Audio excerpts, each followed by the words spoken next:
No ha mucho tiempo que Michael Saylor declaró, y citamos: "Estamos en la fiebre del oro de Bitcoin. Empezó en enero de 2024 y se acabará en noviembre de 2034". ¿Cuántas personas aquí saben qué pasa en noviembre de 2034? En noviembre de 2034, 99% de todo el Bitcoin habrá sido minado y el 1% restante irá saliendo durante los siguientes 100 años. De tal manera que en términos prácticos el stock to flow ratio de Bitcoin es infinito en 2034. Al principio de este Bitcoin Gold Rush, ningún banco podía custodiar Bitcoin, ningún inversionista institucional podía comprar Bitcoin, ni tampoco ningún grupo de Wall Street, pero cuando esos ETF spot fueron aprobados en enero, se produjo una avalancha. No importa quién sea presidente, no importa quién esté a cargo de la SEC, no es relevante la opinión de ningún político, ni de ningún banquero, ni de ningún regulador después de esta fecha, la fecha que dio inicio al Bitcoin Gold Rush. Cerramos cita. Para 2034 faltan 10 años, pero lo que dice Michael Saylor no es un disparate. Enero de 2024 y la emisión de los primeros ETF spot de Bitcoin sí fue un parteaguas para la historia cripto, como lo hemos repetido en numerosas ocasiones en este canal. En fin, el Bitcoin Gold Rush ya empezó. Veamos qué pasa con las criptomonedas en 2 puntos.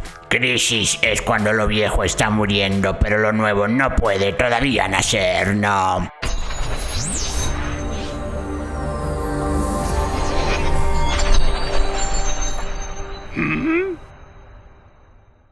Recuerden, CryptoPadawans, que no tenemos grupo de Telegram y nunca los contactaríamos en los comentarios para ningún servicio o asesoría. Mucho cuidado, por favor. Lo siguiente, una recomendación de inversión no es tampoco asesoría financiera, no.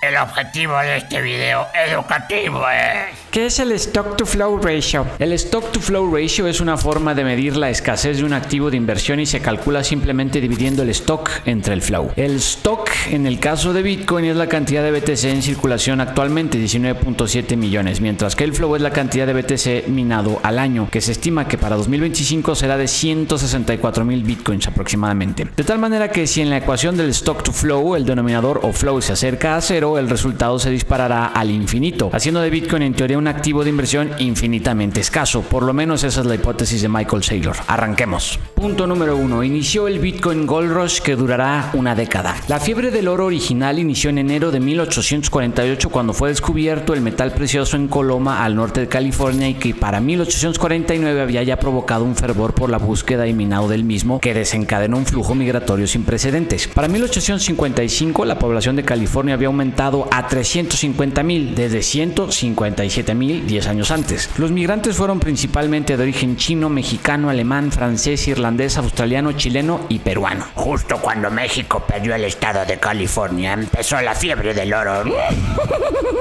La fiebre del oro cambió la historia de California para siempre. A raíz de este empuje económico derivado de la migración y las riquezas recién minadas, San Francisco se convirtió en la ciudad que es actualmente, y al final sigue siendo el epicentro tecnológico y de innovación internacional por el Silicon Valley, o la parte sur del Bay Area, que se compone de San Francisco y sus alrededores. Si el Bay Area fuera un país, sería el número 14, y si California fuera un país, sería la cuarta economía del mundo. ¿Y cuál es tu punto, hermano? Que hoy el oro no es un pilar fundamental del capitalismo ni de la innovación y mucho menos de la tecnología, pero aún así los 10 años de la fiebre del oro sí definieron para siempre la geografía del capitalismo y la innovación. Por lo tanto, las mismas preguntas tenemos que plantear para Bitcoin. Quizás dentro de 20 años, con la llegada de las primeras computadoras cuánticas, Bitcoin pierda cierta relevancia tecnológica y económica. Pero de aquí a entonces, el mapa geográfico del capitalismo y la innovación seguramente también habrá cambiado para siempre gracias a la tecnología blockchain y a la industria cripto. Gracias a Bitcoin, pues. Quizás no migraste a otra parte del mundo para minar oro, pero si compraste Bitcoin ya eres un pionero, sí.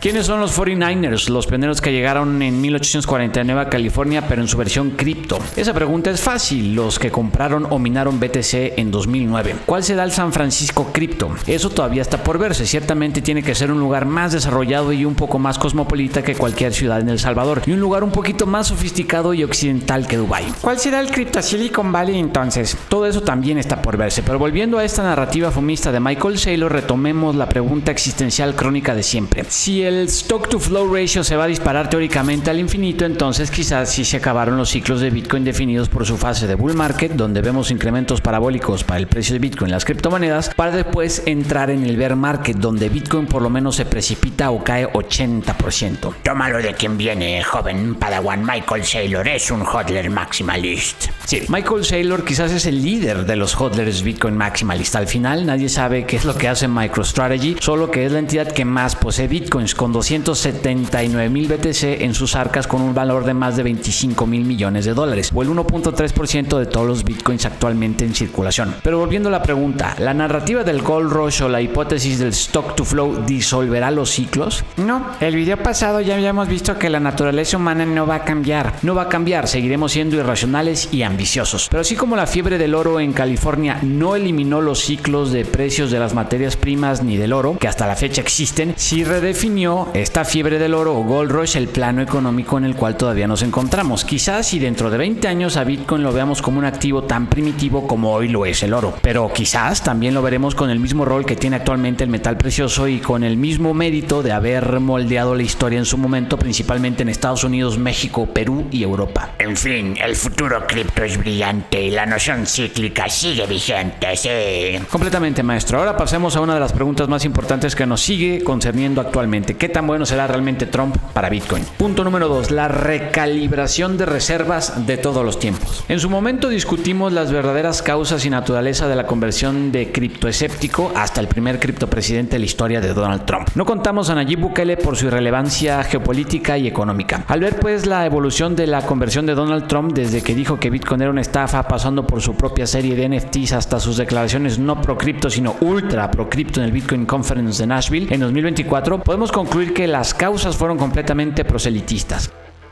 Es decir, en 2024 también vimos por primera vez el criptopopulismo. Así es, e igual de barato que en muchos lugares de Latinoamérica, pero al final con implicaciones directas positivas para la industria cripto. Y no es solo Trump, sino todo su círculo, como Robert Kennedy Jr., nominado como secretario del Departamento de Salud, quien afirmó tener buena parte de su patrimonio en Bitcoin, y quien recientemente declaró en medio de un debate sobre el próximo secretario del Tesoro, y citamos: Bitcoin es la moneda de la libertad, una protección contra la inflación para los estadounidenses de clase media, un remedio contra la devaluación del dólar como moneda de reserva mundial y una vía de escape ante una deuda nacional en la ruina. ¿Y qué me dices sobre lo que hizo Cynthia Lummis, joven padawan? Cynthia Lummis, senadora republicana por el estado de Wyoming, ya presentó el proyecto de ley de nombre Bitcoin Act of 2024, en el cual propone la reserva estratégica en BTC, de la cual ya hemos hablado en numerosas ocasiones en este canal. Inicialmente esta reserva se compondrá de los 207,000 bitcoins incautados que ya tiene el gobierno de Estados Unidos, con el objetivo de que eventualmente se conviertan en 1,000,000 de bitcoins. ¿Y con qué dinero van a comprar los 793,000 bitcoins restantes? ¿Con dinero del erario público? No.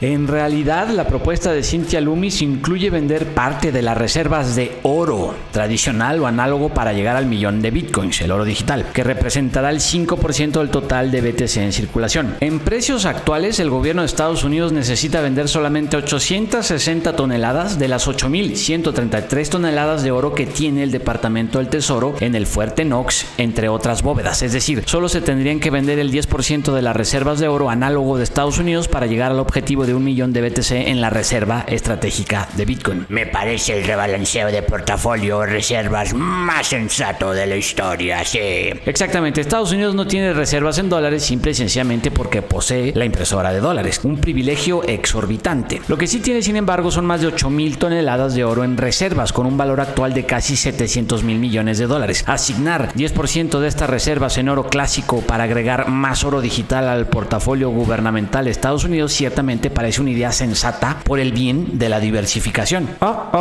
Esto creo que no es buena noticia para los fanáticos del oro. Sobre esta línea populista oportunista, pero como comentamos previamente, que sigue teniendo un impacto positivo en Bitcoin y que curiosamente además tiene ciertos o algunos matices que sí tienen sentido común y sentido financiero, Donald Trump también aseguró que dicha reserva estratégica en Bitcoin podría servir para pagar la deuda nacional de Estados Unidos, que hoy es de 35 billones de dólares. Imagínense cómo caería el precio de Bitcoin si se usa ese BTC estratégico para pagar la deuda. Totalmente, maestro. En fin, sigamos cuestionando todo y analizando el subtema criptopolítico sobre la base populista de la cual nació, para estar preparados lo mejor que podamos para lo que resta del bull run y lo que resta de la fiebre de oro digital de Bitcoin. Si quieres conocer las 5 mejores criptomonedas para invertir en noviembre, haz clic en el link. Paciencia, jóvenes padawan, y que la criptofuerza los acompañe.